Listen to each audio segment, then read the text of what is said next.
The morning light cut through the tall windows of Windsor Castle like golden blades.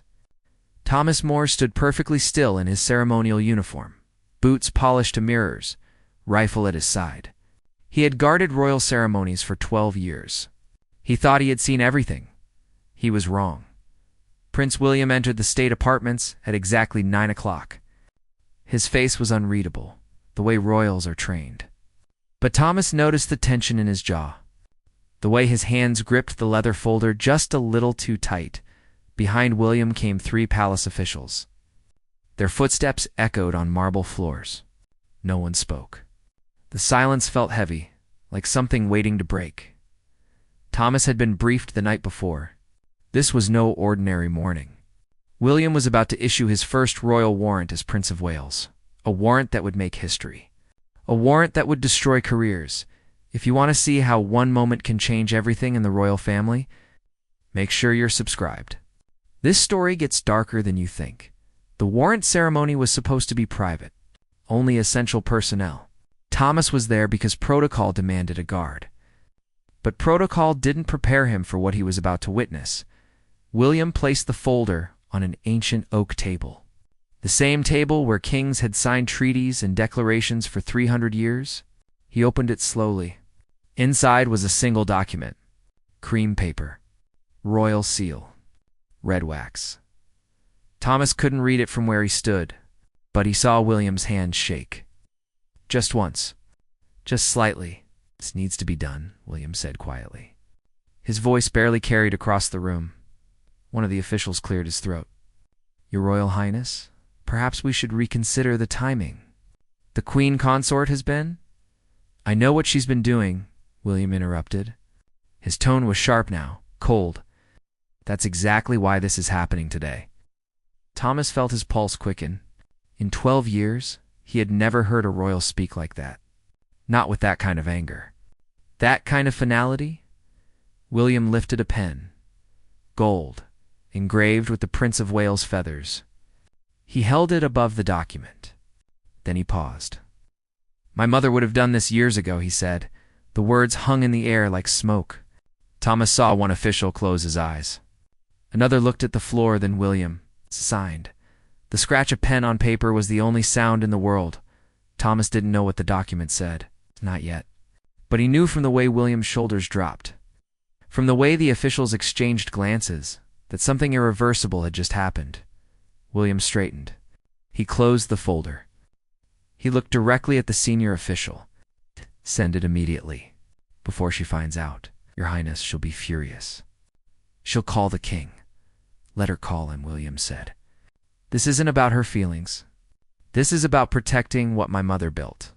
And they've been destroying it piece by piece. Thomas's mind raced. They, plural. This wasn't just about Camilla. William turned toward the door. As he passed Thomas, their eyes met for half a second. In that moment, Thomas saw something he had never seen in a royal's face before. Fear, not fear of consequences. Fear of being too late. The door closed behind William. The officials remained, staring at the folder like it might explode. Finally, one of them picked it up with trembling hands. God help us all, he whispered. Thomas stood frozen at his post.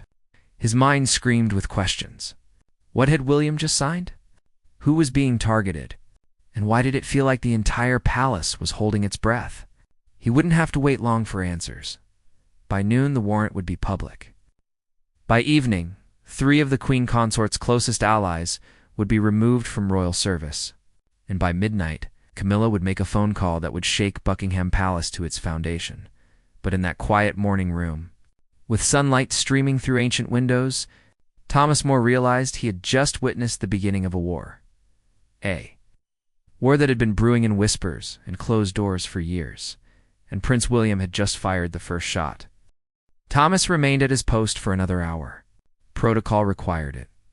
But his mind was elsewhere, replaying William's words. They'd been destroying it piece by piece.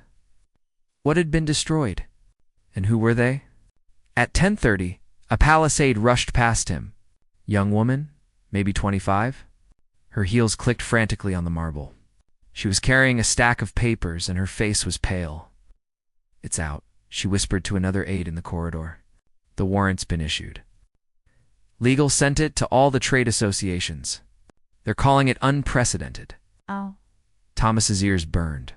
He kept his face neutral, eyes forward. But he listened. Which designers? The other aide asked. All three of her favorites, Bannister and Cross, the Kensington Atelier, and Whitmore House.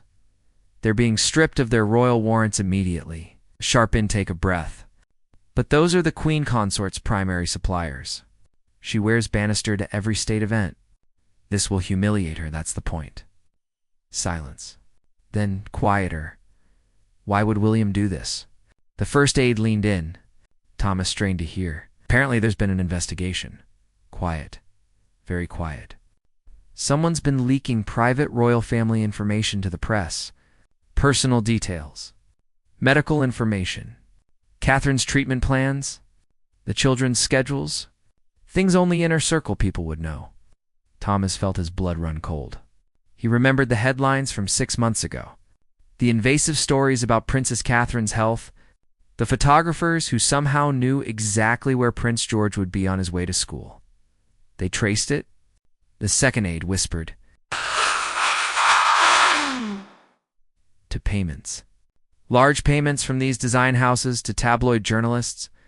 They were being fed information by palace staff. Staff who were placed by the Queen Consort? No, yes. She wanted eyes and ears everywhere. Wanted to control the narrative. Make sure any negative stories focused on Catherine and William, not her. But she picked the wrong people. One of them kept records. Thomas's hands tightened on his rifle. He thought of Catherine. The way she had looked so exhausted in recent photographs. The way she had stopped attending certain events. It wasn't just illness. It was siege. William found out 3 weeks ago, the aide continued. He's been building the case in secret. Today's warrant isn't just about removing suppliers. It's a public statement. He's telling everyone, you betray my family, you lose everything. The aides moved on. Their voices faded down the corridor. Thomas stood alone. The morning sun had shifted. Shadows stretched across the floor like dark fingers. He thought about the designers. Prestigious names. Generations of service to the crown, now destroyed in a single signature. But then he thought about Catherine.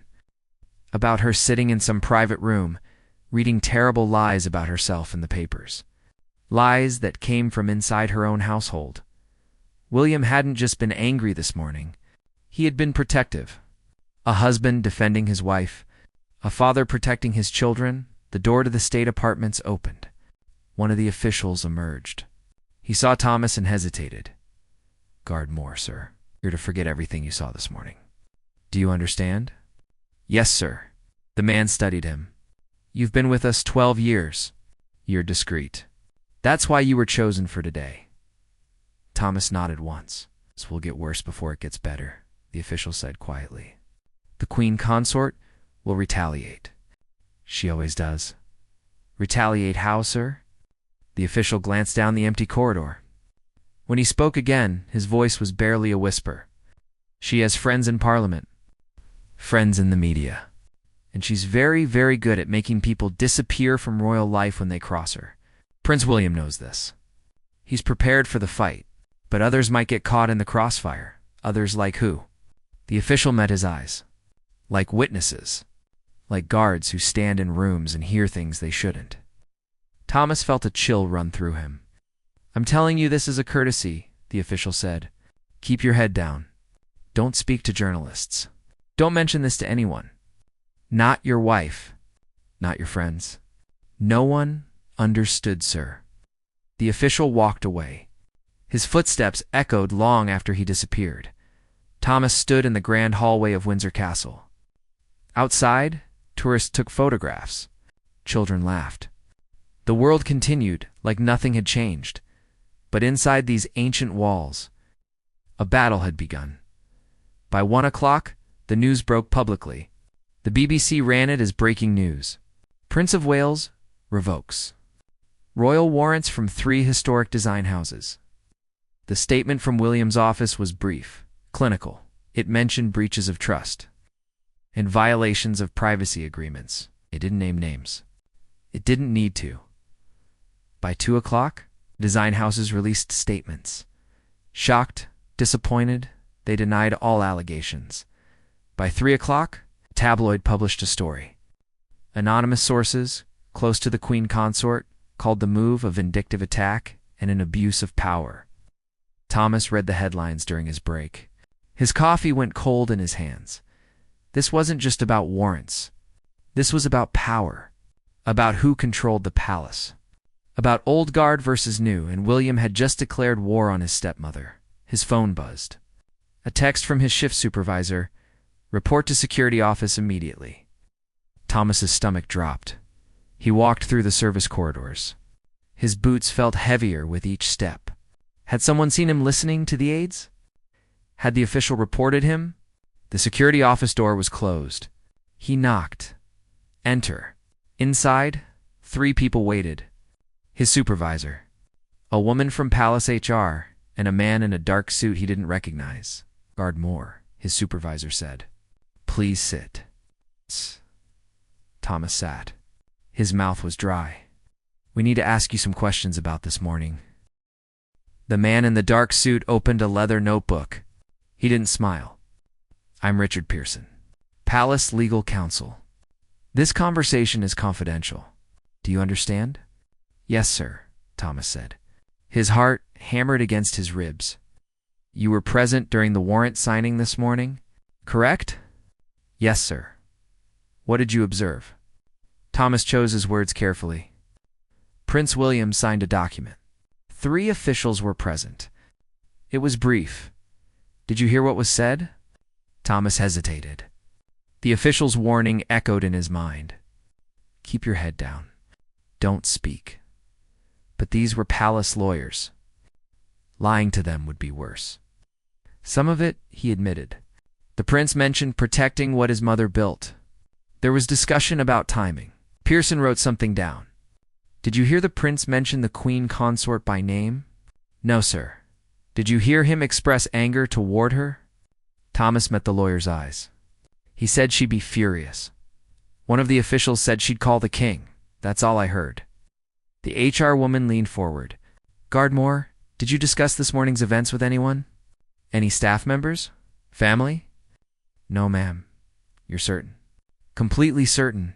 Pearson closed his notebook. "Here's the situation. The Queen Consort's office is claiming the warrant was issued without proper consultation. They're suggesting Prince William acted impulsively, emotionally. They want to paint him as unstable." Thomas's jaw tightened. "That's not what I saw." "What did you see?" "I saw a man who knew exactly what he was doing. There was nothing impulsive about it. He was calm, deliberate." Pearson exchanged a glance with the HR woman. "Would you be willing to provide a formal statement to that effect?" Thomas understood immediately. They wanted him to testify, to go on record, to put himself directly in the crossfire between William and Camilla. "If required," he said slowly, "yes." "It may be required," Pearson said. "The Queen Consort has significant influence.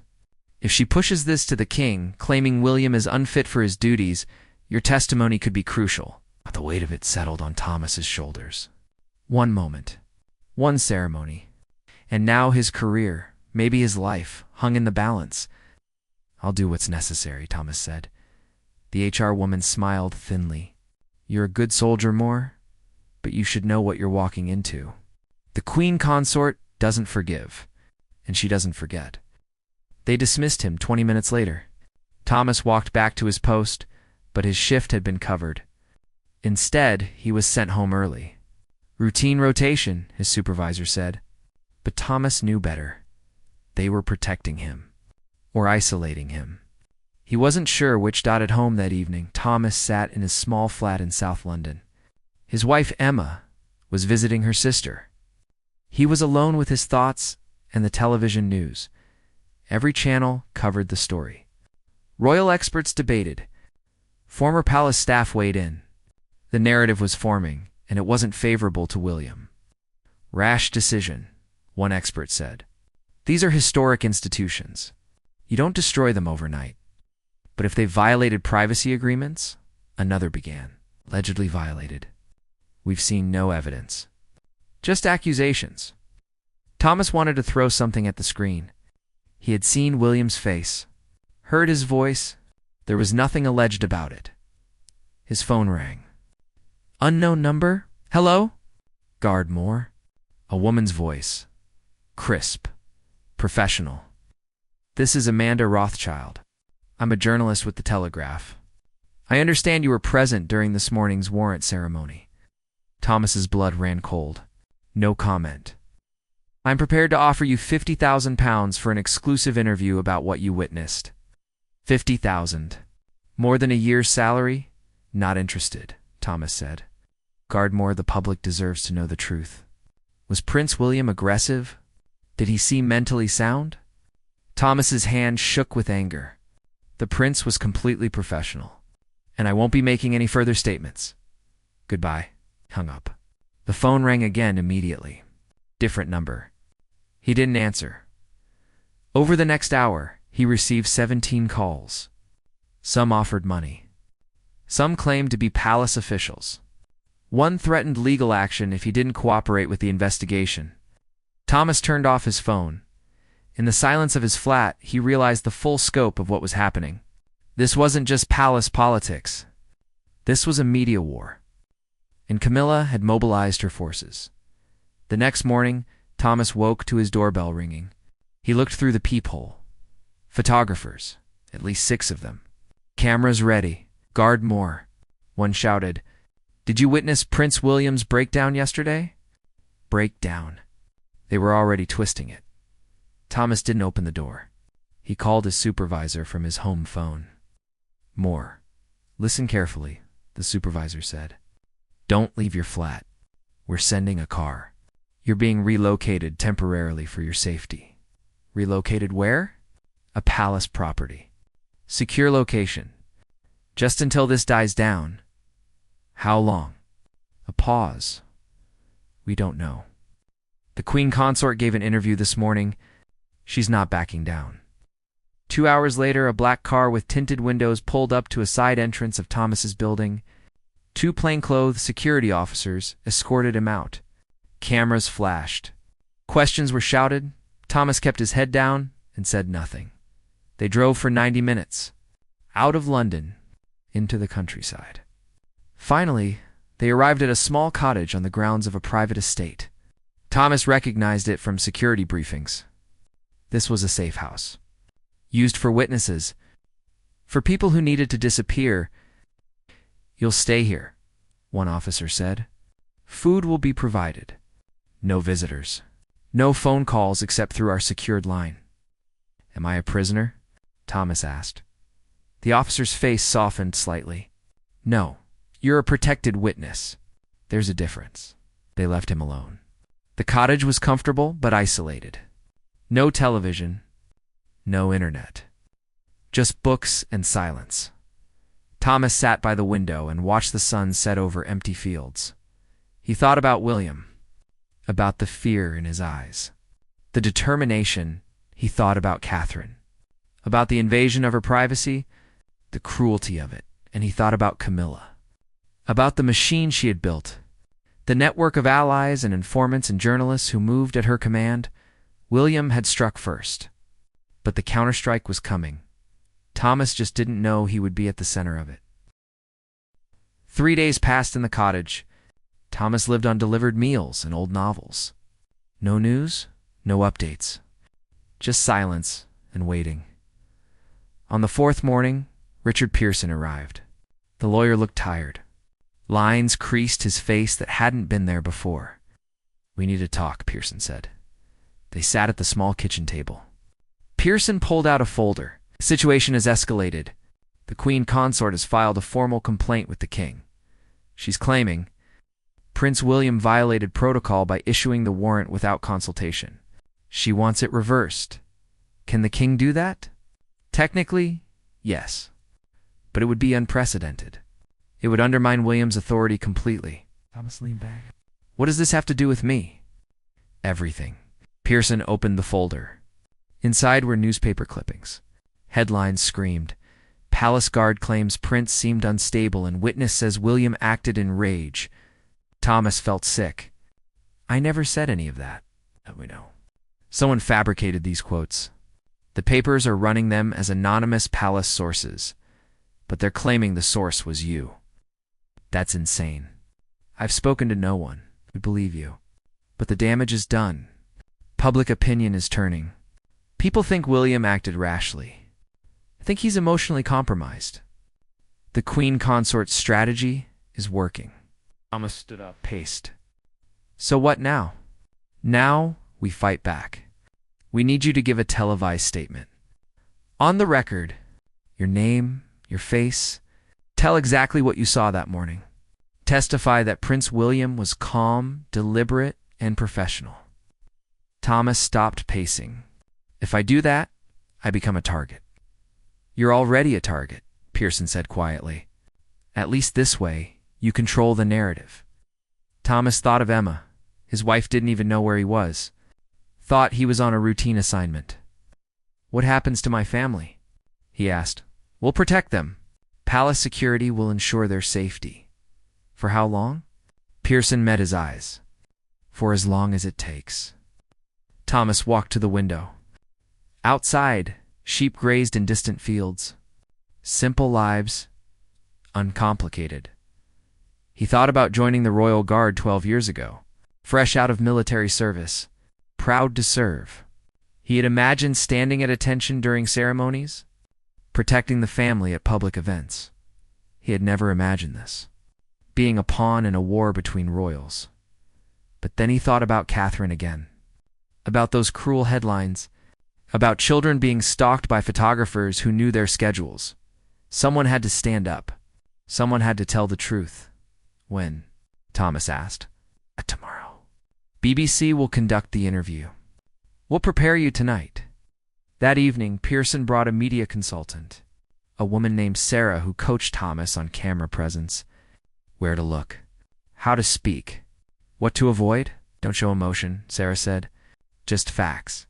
What you saw, what you heard. Let the truth speak for itself. They practiced for 3 hours. By the end, Thomas's voice was steady. His answers were clear. But inside, fear churned like a storm. That night, he barely slept. He lay awake, thinking about every possible outcome. The interview could save William's reputation, or it could make Thomas's life a nightmare. The BBC crew arrived at dawn. They set up lights in the cottage's living room. A female reporter, maybe 40, reviewed questions with Thomas. Her voice was kind but professional. We're live in 10 minutes, she said. Ready? Thomas nodded. His mouth was dry. The cameras started. Red lights blinked. I'm here with Thomas More, the reporter began. A royal guard who was present during Prince William's controversial warrant ceremony. Guard More, thank you for speaking with us. Thank you for having me. Let's start with the basics. What was the atmosphere like that morning? Thomas took a breath. Serious, professional. Prince William arrived on time. He was accompanied by palace officials. There was a clear process being followed. Some reports suggest the prince seemed agitated, angry. Did you observe this? No. He was focused, determined, but completely in control of himself. You heard him speak about his mother, Princess Diana? What was said? Thomas remembered the words. The weight of them. He said his mother would have done this years ago. It was clear he felt he was correcting something that should have been addressed long ago. And the queen consort? Was she mentioned? One official mentioned she would be furious.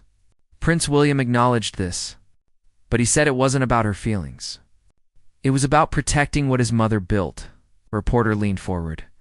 What do you think he meant by that? I can't speak to his intentions. I can only tell you what I witnessed. And what I witnessed was a man making a difficult but necessary decision. Not rashly. Not emotionally. With full awareness of the consequences. Are you aware of the allegations against the design houses? The claims of privacy violations. I've heard them discussed, but I wasn't privy to the investigation itself. Guard More, why come forward now? Why risk your career? Thomas paused. This was the moment Sarah had coached him on. I'll be honest. Be human. Because the truth matters, he said. I've seen terrible lies published about what happened that morning. I've read quotes attributed to anonymous palace sources. I won't let false narratives destroy a good man's reputation. I saw what I saw, and I'm willing to stand by it. The interview lasted 20 minutes. When it ended, the reporter shook his hand. That was brave, she said. Thomas didn't feel brave. He felt exposed. The interview aired that afternoon. Within an hour, social media exploded. Public opinion began to shift. People respected a guard putting his name and face to his testimony. But not everyone was pleased. At 6 o'clock, Thomas's secure phone rang. It was his supervisor. Moore, you need to see this. See what? The Queen Consort just released a statement. She's calling for your dismissal. Says you violated protocol by speaking publicly. She wants you charged with breach of confidence. Thomas sat down heavily. Can she do that? She can try. But William's office just released their own statement. They're backing you completely. Calling you a man of integrity? This is getting messy, Moore. Really messy. That night, Thomas sat alone in the cottage. The security officers had been reinforced. For now, instead of two, they stood outside, watching the perimeter. He thought about Camilla, about the power she wielded, the connections she had spent decades building. He had hurt her, publicly contradicted her narrative. She wouldn't forget that, but he had also done something else. He had shown that her power wasn't absolute, that people could stand against her and survive. At least he hoped they could survive. His phone rang again. This time it was Pearson. Turn on the news, the lawyer said. Thomas found a small television in the bedroom. He switched it on, breaking news banner. His stomach dropped, but the headline surprised him. 3 more design houses under. An investigation for royal privacy violations. The reporter spoke rapidly.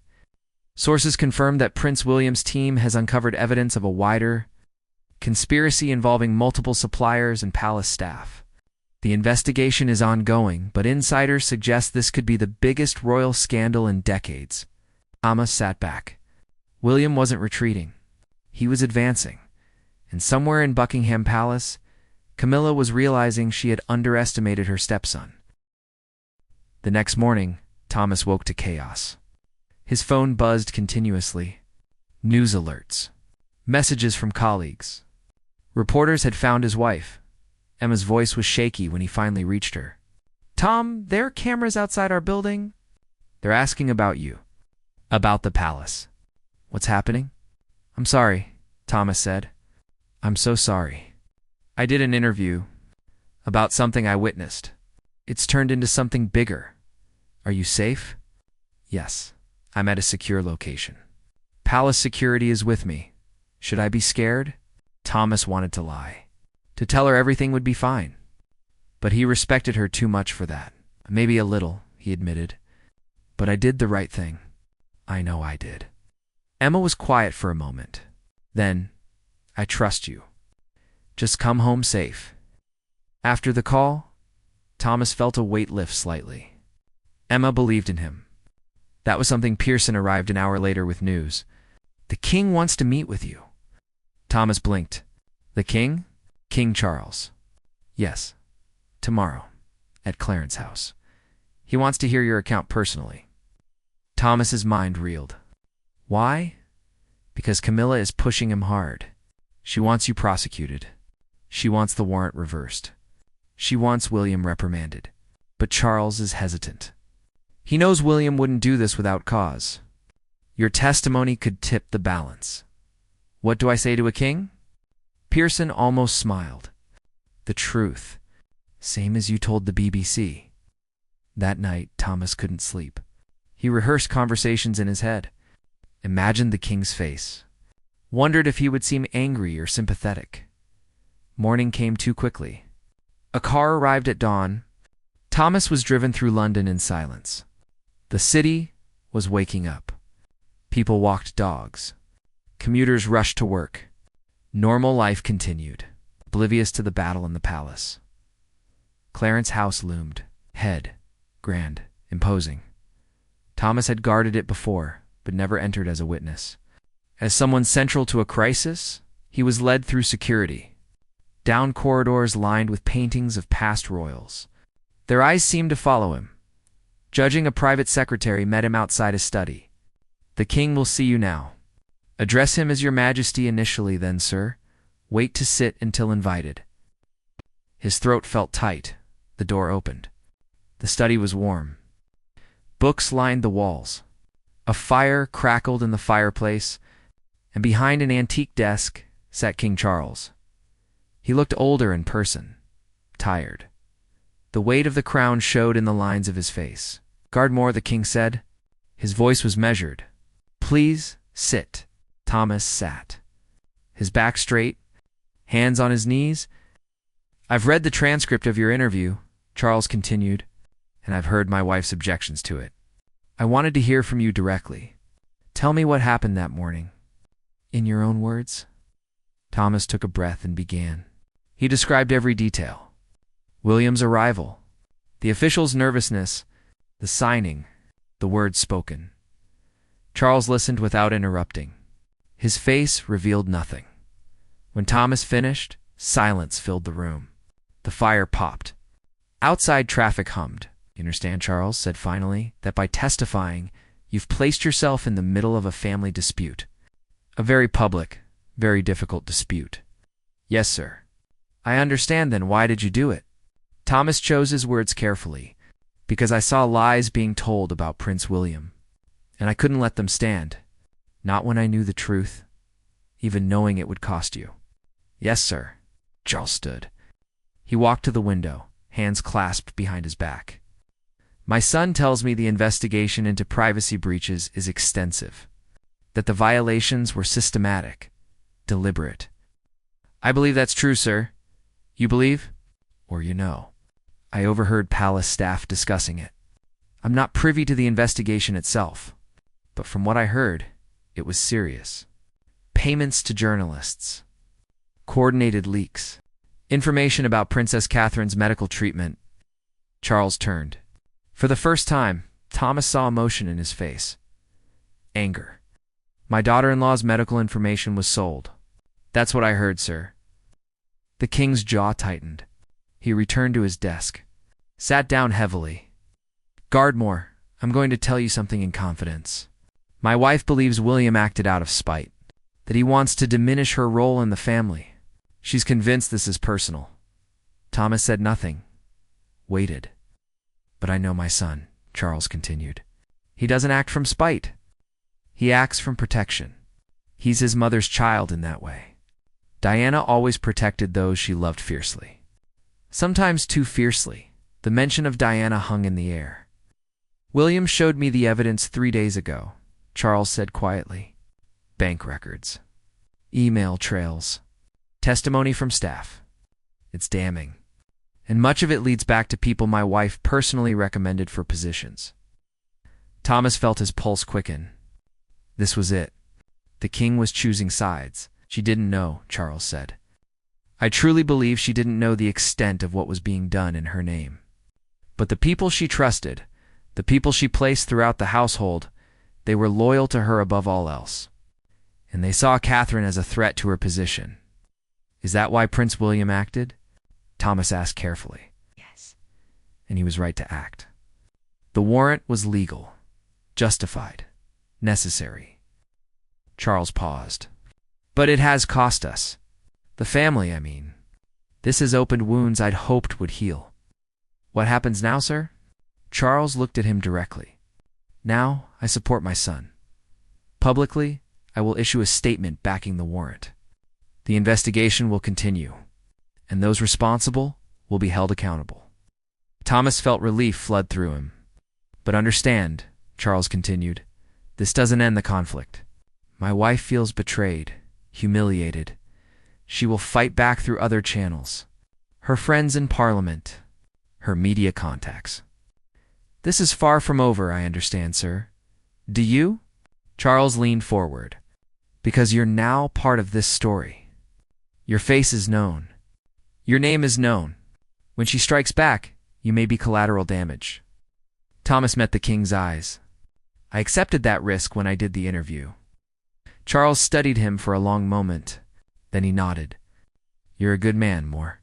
The kind of person we need in the household. When this settles, I want you promoted. Head of security for Prince William's detail. Thomas blinked. Your Majesty, I don't. That's an order, not an offer. A slight smile. My son needs people around him he can trust absolutely. You've proven yourself. Accepted. Yes, sir. Thank you, sir. The meeting ended shortly after. Thomas was escorted out through a different route.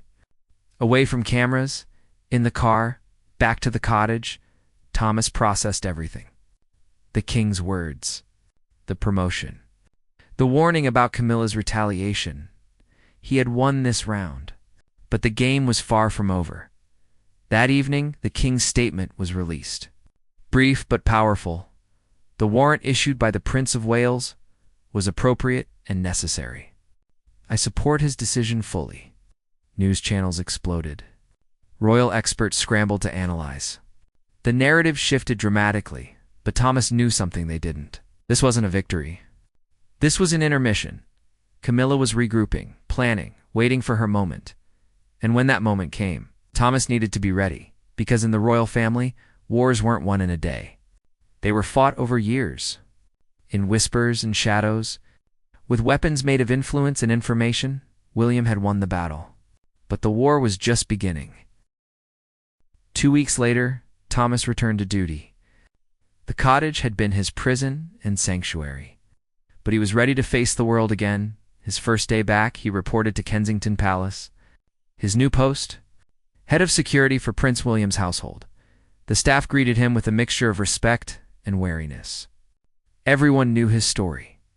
Everyone had opinions, but William himself was different. The prince found Thomas during his first afternoon, pulled him aside into a private office. More, William said. Thank you for what you did. For telling the truth when it would have been easier to stay silent. I just did my job, sir. No, you did much more than that. William's face was serious. You put yourself in the crossfire to protect my family? That's not duty. That's courage. Thomas didn't know what to say. I'm told you met with my father, William continued. Did he explain some of the background? Yes, sir. Then you know this isn't finished? Camilla is quiet right now, but she's planning something. She always is. Are you worried, sir? William was quiet for a moment. I'm cautious. There's a difference. She has power. Yes. But she also made a mistake. She went after Catherine. After my children? And when you threaten a man's family, you reveal your weakness. What weakness is that? Desperation. She's so focused on maintaining her position, on controlling her image, that she's forgotten what the monarchy is actually for. It's not about power. It's about service. My mother understood that. Catherine understands that. Even my father, despite his flaws, understands that. William walked to the window. Outside, the palace gardens stretched in manicured perfection. But Camilla sees it as a competition, he said. And when you treat service as a competition, you've already lost. Over the following weeks, Thomas settled into his new role. He coordinated security, planned routes, protected William's family with a dedication born from understanding what they faced. He also watched.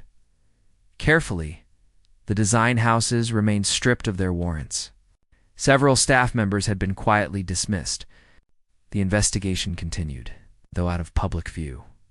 But Camilla's counterattack came in a way no one expected. A new book was announced, written by a former palace aide, someone who had worked closely with William and Catherine. The publisher promised shocking revelations about the Wales household. Publication date 3 months away. William called an emergency meeting. Thomas attended as head of security. The author is Sarah Mitchell, William said. She worked for us for 2 years. Left 6 months ago? We thought on good terms. Pearson the lawyer shook his head. She was approached by a publisher with Camilla's connections. Offered a significant advance. They're framing this as a tell-all about your controlling behavior. About Catherine's demands. It's character assassination. Can we stop it? Catherine asked. She looked tired, but determined. Legally, unlikely. She signed an NDA, but these things are hard to enforce. And if we fight too hard, it looks like we're hiding something. Thomas spoke up. What if we don't fight it at all? Everyone turned to him. What do you mean? William asked. Every time Camilla attacks, you respond with truth, with evidence, with transparency. You did it with the warrants. Your father did it with his statement. What if you do it again? Release your own account. Show people the reality of your household. Take away the mystery before the book can exploit it. Catherine sat forward. A documentary or extensive interviews? Your terms. Your narrative. Beat them to the punch. Silence. Then William smiled. That's actually brilliant. They planned it carefully. A documentary crew was vetted, trusted, given unprecedented access to William and Catherine's daily lives. Not scripted, not staged. Just reality. It aired 2 weeks before the tell-all book was published, and it changed everything. Viewers saw William helping George with homework, Catherine making breakfast. Real moments. Imperfect. Human. They saw the security briefings. The threats against the children that necessitated constant vigilance. The invasion of privacy they lived with daily, and they saw William address the warrant scandal directly. These weren't business decisions. They were security decisions. When people close to my family were selling information that put my children at risk, I had to act. I would do it again. The documentary was watched by 20 million people. Social media overwhelmed with support. When the tell-all book launched, it landed with a thud. Critics called it petty, vindictive. Sales were disappointing. Camilla had lost again. But Thomas knew the game wasn't over. It would never be over. Not really. Royal families had fought these battles for centuries. Power struggles wrapped in protocol and politeness. 6 months after the warrant ceremony, Thomas stood again in a grand room at Windsor Castle. But this time was different. William was hosting a ceremony. Awarding medals to palace staff who had shown exceptional service, Thomas received the Royal Victorian Medal for loyalty. For courage, for truth, as William placed the medal around his neck. The prince leaned in and whispered, "You changed the game more. You showed that truth is stronger than manipulation. Thank you." Later at the reception, Thomas stood with Emma. She wore her best dress. Pride shone in her eyes. "Was it worth it?" she asked. "Everything you went through." Thomas thought about it. The fear, the isolation, the threats. But also the truth told. The family protected. The change made, as he said. It was worth it. Across the room, Catherine caught his eye and smiled. A genuine smile. Grateful. And in that moment, Thomas understood something fundamental. The royal family wasn't just about crowns and titles. It was about people, flawed, trying, fighting to do right in a system that often made that difficult. William had fought for his family. Thomas had fought for the truth. And together, they had proven that integrity still mattered, even in a palace that evening. As Thomas drove home through London, he passed newsstands with fresh headlines. The investigation had concluded. Final report released. 3 more staff members dismissed. Criminal charges pending against 2 individuals. For selling private information, the system had worked. Slowly, imperfectly, but it had worked. Thomas thought about the royal guard he had been 6 months ago. Standing at attention, watching ceremonies, believing he was just a witness to history. Now he knew better. Sometimes witnesses became participants. Sometimes doing your job meant risking everything. Sometimes the smallest person in the room had to speak the loudest truth. He parked outside his building. Looked up at the windows where Emma would be waiting. Normal life. Simple life. Good life. He had protected a prince. Stood against a queen. And survived. But more than that, he had proven something to himself. That courage wasn't about being fearless. It was about being afraid and doing the right thing anyway. Thomas walked inside. Tomorrow, he would return to duty. To protecting William's family, to staying vigilant against the threats that never fully disappeared. But tonight, he was just Thomas More, a man who had witnessed history and changed it. The warrant ceremony seemed like a lifetime ago. The moment William signed that document, the moment everything changed, Thomas had been there, had seen it all. And when the moment came to speak or stay silent, he had chosen truth. In the end, that was all anyone could do. Choose truth, even when it was dangerous, even when it was costly, because truth eventually always won. And somewhere in Buckingham Palace, Camilla knew it too. She had lost this battle. Her network exposed. Her influence diminished. Her stepson emerging stronger than before, she would rebuild. Thomas had no doubt. People like Camilla always did, but now William had something she could never take away. Proof that transparency and integrity could defeat manipulation and control. And he had people around him who would fight for that. People like Thomas. The war might continue, but the tide had turned, and that made all the difference.